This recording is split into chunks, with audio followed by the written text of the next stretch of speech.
For as long as the NBA has existed, playoff series have been determined by a multiple game format. In the 50s, many victors were determined in a best-of-3 series, and then it was the more common best-of-5 series. And nowadays, every series is determined in a best-of-7 format. But never before has an NBA championship been determined in a one-and-done format, like it is in the NCAA tournament and in the NFL playoffs. So what if we made every NBA Finals of league history a best-of-1, and determine the winners by using the first game of each NBA Finals series? How would that change the game's history, and how would it affect the way we view the greatest players of all time? Let me start by saying this was not my idea, or even my own research. This is just my evaluation of someone else's research. This one-and-done project was done by a viewer who goes by the name of Hawkins R13 on Instagram. I've included a link to his Instagram in the pinned comment if you want to give him a follow. I've also included a link to the project itself if you would like to observe the findings for yourself. Now before we get into it, let me first elaborate on the benefits and limitations of this format. Using a one-and-done format and using it to predict the entirety of playoff history would be utterly impossible to do accurately, so that's why it's limited to just the NBA Finals. Also, this isn't necessarily a 100% accurate representation of what would have actually happened under this new format, because with different circumstances comes potentially different outcomes.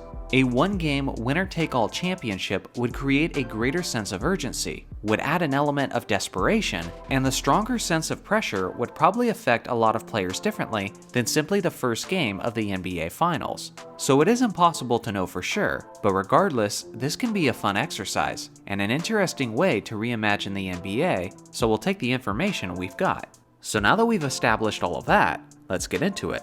So first off, what stands out?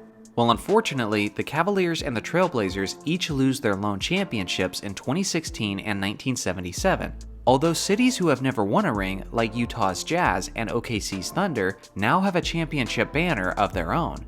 In this alternate universe, the Lakers have the most championships by a franchise at 17, which is now 3 ahead of the Boston Celtics, which, let's be honest, just makes this a much better universe.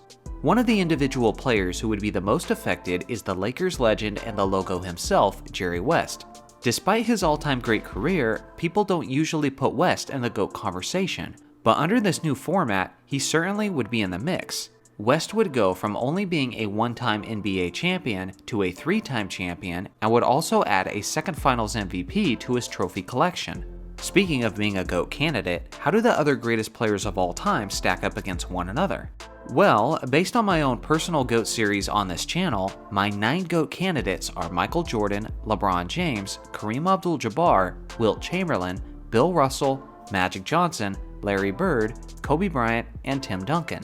Now what's interesting is that 5 out of these 9 GOAT candidates actually have less championships under this new format, and only 2 out of the 9 candidates gain championships.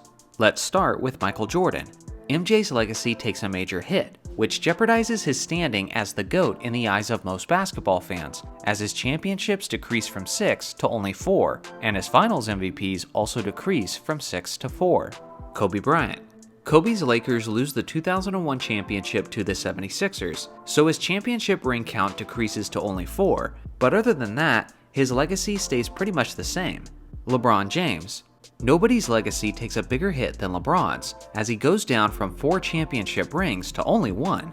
Despite several losing efforts, he still likely secures 3 Finals MVPs in this circumstance, but even that is 1 less than what he currently has in our reality of a 7-game format. Wilt Chamberlain.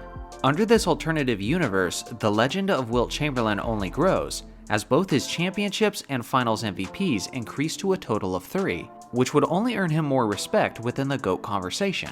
Kareem Abdul-Jabbar. Kareem gains several Finals MVPs, but he also loses 1 championship, which now leaves his count standing at 5-5 instead of 6-2. Bill Russell. Bill loses 3 championships from his total, 1 going to the St. Louis Hawks in 1957, and the others going to the Lakers in 66 and 69. It feels ridiculous to say this next part, but due to this, Bill Russell now has only 8 championships to his name. How will his legacy ever survive? Tim Duncan. Tim's resume only gets stronger as he now has 6 championship rings instead of 5 and 5 Finals MVPs instead of 3. Duncan is already in the GOAT conversation to many people, but under this one and done format, he's not just in the conversation, but he's at the very forefront of the debate. Magic Johnson. Magic and Bird are probably the least affected GOAT candidates. Yeah, Magic loses 2 Finals MVPs, but he still has 1 remaining, and his ring count stays the same at 5. Him and Bird are actually the only GOAT candidates whose ring counts don't change in either direction. Larry Bird. Larry's Celtics now lose the 1984 championship to the Lakers, but they also win the 1985 championship over the Lakers. So basically, a couple of championship outcomes change, but his ring count and legacy remains the same. Anyway, there's a lot more to take from this and consider, so again, the link to this project is in the pinned comment if you want to take a deeper look for yourself.